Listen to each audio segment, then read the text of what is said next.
Student, class 12th geography. जनसंख्या हमारा topic चल रहा था। हमने हमारी पिछली क्लासों में एक तो भारत की जनसंख्या के बारे में पढ़ा था और फिर अब हम जो हमारा चैप्टर चल रहा था वो विश्व जनसंख्या था।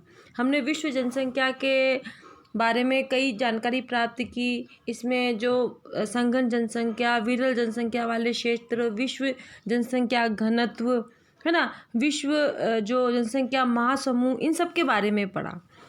अब इस जो चैप्टर है हमारा, जो ये 3rd चैप्टर चल रहा है, जो पार्ट 1 है उसका 3rd चैप्टर चल रहा है, उसमें हमारा ये जो विश्व जनसंख्या के, मैंने आपको पिछली क्लास में बताया था कि 2 टॉपिक और बचते हैं। एक तो विश्व जो जनसंख्या वृद्धि के कारण, परिणाम और प्रभाव, ये जो है, और एक छोटा टॉपिक और बचा था, विश्व जनसंख्या वृद्धि की प्रवृत्तियाँ, यानी किस किस समय कैसे कैसे जनसंख्या बढ़ी पूरे विश्व में, उसके बारे में हम यहाँ पढ़ेंगे।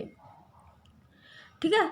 अब है इसको क्या किया, जो ये विश्व जनसंख्या जो बड़ी है, उन्होंने हमें कई कालक्रम में विभाजित कर दिया है ना। तो जो पहला काल है वो हमारा है प्राग ऐतिहासिक काल।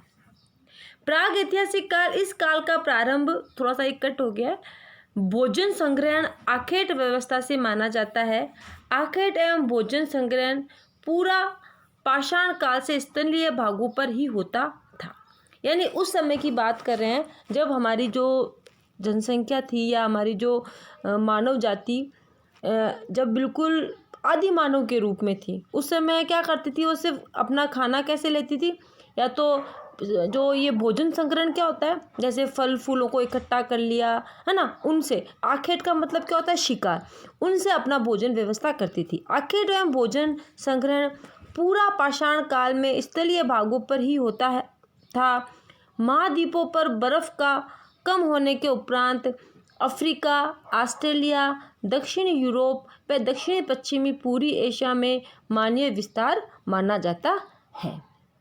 अब उस समय क्या था कि बर्फ जो था, मतलब अब धीरे धीरे क्या हो रहा है कि इस प्रकार जो हमारा जो हम पर्यावरणीय जब व्यवस्थाओं के बारे में पढ़ेंगे, और आपने 11th क्लास में भी पढ़ा था कि उस समय जब हम मानव के विकास जो क्रम की बात करते हैं, आपने हिस्ट्री में भी पढ़ा होगा, उस समय की हम बात करें जब मानव जनसंख्या का विकास क्रम चल रहा था, है ना। मानव का हम कह सकते हैं कि मानव ने जैसे पृथ्वी पर आया था और उसके बाद में उसका उद विकास किस प्रकार हुआ था, उसकी समय की बात करें तो उस समय जो महाद्वीप थे उसमें बर्फ़ कम थी। अभी के उसमें, अभी की तुलना में उस समय महाद्वीपों में बर्फ़ का जमाव कम था और अफ्रीका, ऑस्ट्रेलिया, दक्षिण यूरोप व दक्षिणी पश्चिमी पूर्वी एशिया में मानवीय विस्तार माना जाता है। उसके बाद देखिए ये एक ग्राफ है, उसमें देखो इन्होंने पूरी जनसंख्या, जैसे यहाँ पे पूरा सन लिख दिए है ना, वर्ष लिख दिए। अब इन्होंने एक कि भाई 1650 जब था उसमें कितनी जनसंख्या थी, जैसे हम कहते हैं 50 है ना करोड़, 50 करोड़ थी है ना, तो जैसे ये 50 करोड़ पे इन्होंने कर दिया। फिर 1750 में, यानी पूरा 100 साल की बात कर रहा है ये, तो उस समय कितनी हो सकता है 75 करोड़ हो गई। तो उस पर हमने, जैसे अपने हम मैथ में पढ़ते हैं ना ग्राफ, उस प्रकार से ये पूरा जनसंख्या का एक ग्राफ बनाया गया है। अब जो दूसरा कालक्रम है वो हमारा है प्राचीन काल। आज से लगभग 6000 वर्ष पूर्व विश्व के कुछ सीमित भागों में मनुष्य ने कृषि और पशुपालन प्रारंभ किया। इस प्रकार विश्व के कई भागों में मानव सभ्यता का विकास हो चुका था। अब क्या हुआ, पहले जब हमने पढ़ा था प्राचीन काल था, या नहीं हम कह सकते हैं कि पाषाण काल था, या उस समय क्या था कि मानव क्या कर रहा था, सिर्फ आखेट और संग्रहण के द्वारा ही अपना जीवन यापन कर रहा था। धीरे धीरे उसने विकास किया और वो क्या करने लगा, कृषि भी करने लगा और पशुपालन भी करने लगा। इस प्रकार विश्व के कई भागों में मानव सभ्यता का विकास हो चुका था और नदी घाटियों में कृषि के साथ ही नगरीय विकास भी प्रारंभ हुआ।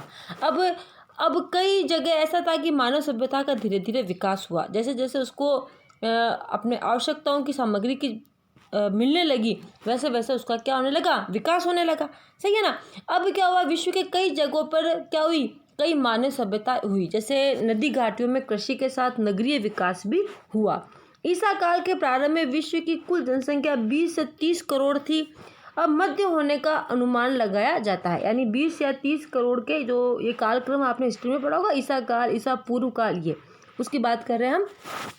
उस समय 20 से 30 करोड़ के मध्य जनसंख्या होने की बात है। इस दृष्टि से भारतीय महाद्वीपों में पूर्वी एशिया, यूनानी और रोमन साम्राज्य, मेसोपोटामिया और मिस्र के साथ साथ सिंधु सरस्वती सभ्यता विशाल जनसमूह के क्षेत्र थे। धीरे धीरे मानव ने विकास किया, है ना। आपने हिस्ट्री में ये सब चीज़ें पढ़ी होगी, वो थोड़ा सा इसमें आ रखी है हमारे टॉपिक। तो पहले जब वो बिल्कुल आदि मानव जैसा था, सिर्फ शिकार और संग्रहण के द्वारा ही अपना पेट भरा था, उस समय जनसंख्या की स्थिति कम थी। फिर उसमें क्या हुआ, विकास हुआ। उसमें वो क्या करने लगा, कृषि करने लगा, पशुपालन करने लगा। ये हमने इसको डाल दिया प्राचीन काल में। तो उस समय फिर कृषि कर रहा है, पशुपालन कर रहा है, तो ऐसी जगह जहाँ पे क्या थी, नदियाँ बह रही थी। जैसे आपने हिस्ट्री में पढ़ा होगा कि यूनान में और रोमन साम्राज्य में, जैसे मेसोपोटामिया और मिस्र की सभ्यता आपने पढ़ी होगी ना, ये सब क्या है, नदी घाटी, नदियों पे विकसित हुई हुई सभ्यताएं हैं। और भारत में क्या है, सिंधु सरस्वती, जो सिंधु नदी के ऊपर सिंधु घाटी सभ्यता आपने पढ़ी होगी।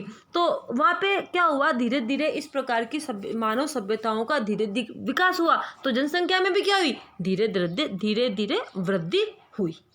ठीक है। अब जो तीसरा काल आ रहा है वो हमारा है मध्यकाल। अब मध्यकाल में क्या होता है, देखिए, इतिहास की दृष्टि से 1700 ईस्वी से 1650 ईस्वी के बीच का कालखंड माना जाता है। अब जो मध्यकाल है वो कहाँ से है, 1700 ईस्वी से कहाँ से है, 1650 ईस्वी तक। 1650 ईस्वी में विश्व की कुल जनसंख्या कितनी थी, 55 करोड़ थी। कितनी थी, 55 करोड़।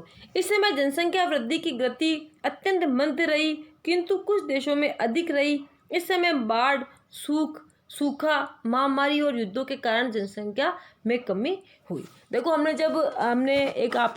हमने हमारी जो पिछली क्लास थी, मैंने एक जनांकीय संक्रमण सिद्धांत की बात करी थी। अगर आपने देखा हो तो वो सिद्धांत बहुत मोस्ट है। उसमें आपने देखा कि जन्म दर अधिक, मृत्यु दर कम, जन्म दर भी निम्न और मृत्यु दर भी निम्न, है ना। इस प्रकार आपने देखा था ना। तो जो ये मध्यकाल है वो कौन सा कालक्रम है, 1700 ईस्वी से 1650 ईस्वी का कालक्रम है। ठीक है। उस समय जनसंख्या विश्व की कुल कितनी मान रहे हैं हम, 55 करोड़। ये भी ठीक है। अब ये ऐसे कह रहा है कि उस समय इस प्रकार की परिस्थितियां रही हमारे पूरे विश्व की कि जनसंख्या जो वृद्धि थी वो बिल्कुल ही मंद गति से उसका क्या हो रहा था, विकास हो रहा था। उस समय क्या हुआ, एक तो उस समय बाढ़ की स्थिति रही, सूखा बहुत ज़्यादा पड़ा प्राकृतिक में, महामारियाँ फैली, कई प्रकार के युद्ध बने, उससे जनसंख्या क्या हो गई, कम हुई। तो इस प्रकार मध्यकाल में जनसंख्या कम होने की ये बात कर रहा है। इस प्रकार हमने 2-3 काल पढ़ लिए हैं। एक तो जो ऐतिहासिक काल है वो, दूसरा प्राचीन काल और तीसरा मध्यकाल। ठीक है। अब है आधुनिक काल। अब आधुनिक काल क्या था कि 17वीं शताब्दी के मध्य में आधुनिक काल का प्रारंभ माना जाता है। आधुनिक काल का प्रारंभ कब माना है इन्होंने, 17वीं शताब्दी में। कब माना है, 17वीं शताब्दी में। 1650 ईस्वी में विश्व की कुल जनसंख्या 55 करोड़ थी। कितनी थी, 1650 में 55 करोड़ थी। हमने पढ़ा था ना यहाँ पे 1650 में कब कितनी थी, 55 करोड़ बता रहे हैं, है ना। तो अभी जो आधुनिक काल है उसमें कितनी कह रहे हैं, 1650 में कितनी है, 55 करोड़ जनसंख्या है। अब 1750 ईस्वी में ये बढ़कर 72 करोड़ हो गई और 1850 ईस्वी में ये 2 गुनी वृद्धि हुई, यानी इसके साथ 133 करोड़ हो गई। अब देखिए, पहले जब 1650 की हमने बात करी थी तो हमने कहा था कि ऐसी प्रकार की स्थिति हुई कि बहुत ज़्यादा भूखमरी थी, बहुत ज़्यादा महामारियाँ फैली, सूखा पड़ा, बाढ़ आई और युद्ध हुए, जिससे जनसंख्या क्या हो गई, बहुत मंद गति से उसका विकास हुआ, यानी बहुत ही जनसंख्या वृद्धि बहुत कम हुई। ठीक है ना। उसके बाद क्या हुआ, 1750 में इसकी जो स्थिति थी वो कितनी हो गई, 72 करोड़। 55 करोड़ से कितनी हो गई, डायरेक्ट 72 करोड़। उसके बाद 1850 में डायरेक्ट कितनी हुई, 2 गुना बढ़ी। कितनी बढ़ी, 2 गुनी वृद्धि हुई और कितनी हो गई, 133। देखिए, जनसंख्या वृद्धि के भी देखो, जब हम कारण, इसके प्रभाव और इसके जो समस्याएं वो पढ़ेंगे तो आपको पता चलेगा जनसंख्या वृद्धि के भी कई कारण हो सकते हैं। जैसे हमने जनांकीय संक्रमण पढ़ा था, उसमें आपने देखा था कि भाई निम्न मृत्यु दर और निम्न ही क्या है, जन्म दर, है ना। और कुछ ऐसी भी जगह है जहाँ पे क्या है, उच्च जन्म दर और निम्न मृत्यु दर। इस प्रकार की स्थिति होगी, जैसे हमने हमारे भारत की बात करी थी, तो जनसंख्या क्या होगी, बढ़ेगी, कि भाई जन्म दर तो लगातार बढ़ती जा रही है और मृत्यु दर क्या है, बिल्कुल कम है, तो जनसंख्या क्या होगी, बढ़ेगी। अब ऐसी स्थिति हो जाएगी, बहुत बड़ी महामारी फैल गई या बहुत बड़ा कोई भूकंप आ गए, अकाल हो गया, बाढ़ आ गई या युद्ध हो गया, तो जनसंख्या क्या होगी, कम होगी। तो ये ऐसे काल आ जाते हैं जब हम विश्व के जो जनसंख्या वृद्धि का या इसकी जो देखते हैं, तो ऐसा कई समय आता है जब कई बार तो जैसे 10 वर्षों में बहुत जनसंख्या में वृद्धि हुई या 10 वर्षों में जनसंख्या में बहुत गिरावट हुई। अब क्षेत्र विशेष भी हो जाते हैं कि 10 वर्षों में, जैसे हम राजस्थान की बात करें तो राजस्थान में भी बाड़मेर में बहुत ज़्यादा वृद्धि दर रही, गंगानगर में बहुत वृद्धि दर कम रही। तो इस प्रकार ये जनसंख्या कम और ज़्यादा हो जाती है। अब ये बात कर रहे हैं कि जो 1850 में कितनी हो गई, 1850 में ये बिल्कुल डायरेक्ट इसकी वृद्धि कितनी हो जाती है, 2 गुनी हो जाती है, और कितनी हो जाती है, 133 करोड़ हो जाती है। ठीक है, 1950 ईस्वी तक विश्व की जनसंख्या कितनी हो गई, 221। कितनी हो गई, 221। 2000 में 600 करोड़, 610 करोड़ और 2013 में 714 करोड़ तक पहुंच गई। इस प्रकार विश्व की जनसंख्या धीरे धीरे उसने क्या किया है, अपने जो वृद्धि है उसमें उन्होंने विकास हुआ है। देखिए हमने ये ग्राफ बनाया था, देखो इसमें सारा लिख रखा है कि देखो 1975 में जनसंख्या कितनी हो गई, 300 करोड़ पे पहुंच गई, है ना। फिर 1900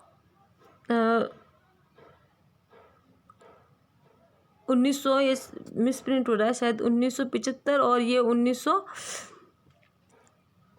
दिख नहीं रहा है, ये 1999, इसमें जनसंख्या कहाँ पहुंची है, देखिए 1999 में पहुंची है 400 करोड़ पे, है ना। तो इस प्रकार ये ग्राफ में हमने पूरा इसको बताया है कि जनसंख्या कहाँ से कहाँ तक हुई है।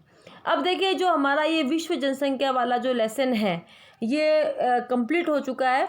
इसके अंतर्गत अब हमें जो एक टॉपिक और बचा है उसमें हमने देखना है कि जनसंख्या वृद्धि के क्या कारण हैं और उसके क्या कर। अब देखो हम जो बात करेंगे जनसंख्या वृद्धि, तो ये किसके भी संदर्भ में कर सकते हैं, तो राजस्थान के संदर्भ में जनसंख्या वृद्धि, भारत के संदर्भ में। अभी जो हमारा टॉपिक चल रहा है वो जनसंख्या किसका चल रहा था, विश्व के संदर्भ में जनसंख्या की बात कर रहे थे हमने।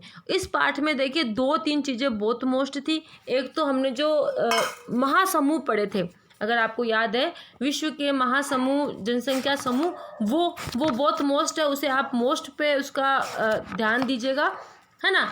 एक हमने जो देखो ये पढ़े थे संघन प्रदेश, विरल प्रदेश, अति न्यून, ये भी मैप में आ सकता है। ठीक है, अब ये जो जनांकीय संक्रमण, जैसे मैंने आपको कहा था ये वाला बात है, तो ये तो मैं आपको बोल चुकी हूँ कि भाई बहुत मोस्ट टॉपिक है, तो उसे आपको अच्छे से याद करना ही है। ठीक है, इसके अलावा अभी जो जनसंख्या वृद्धि है इसकी जो प्रवृत्तियां हैं वो भी हमने पढ़ ली है। देखिए देखो 2000 में ये कितनी हो गई है जनसंख्या, 610 करोड़ हो गई है। 2013 से 2014 तक करोड़ पहुंच गई है, कितनी पहुंची है, 714 करोड़ तक पहुंच गई है। विश्व की जनसंख्या की मतलब धीरे धीरे इसकी जनसंख्या में जो हम बोल सकते हैं विकास हुआ है। आज की क्लास में हमने जनसंख्या वाला जो हमारा विश्व जनसंख्या वाला पार्ट चल रहा है वो करीबन कंप्लीट हो चुका है। अब इसकी जो समस्याएं हैं, जनसंख्या, विश्व की जनसंख्या वृद्धि के जो कारण हैं, इनके बारे में हम हमारी अगली क्लास में बात करेंगे। आज की क्लास तक इतना ही, तब तक के लिए धन्यवाद।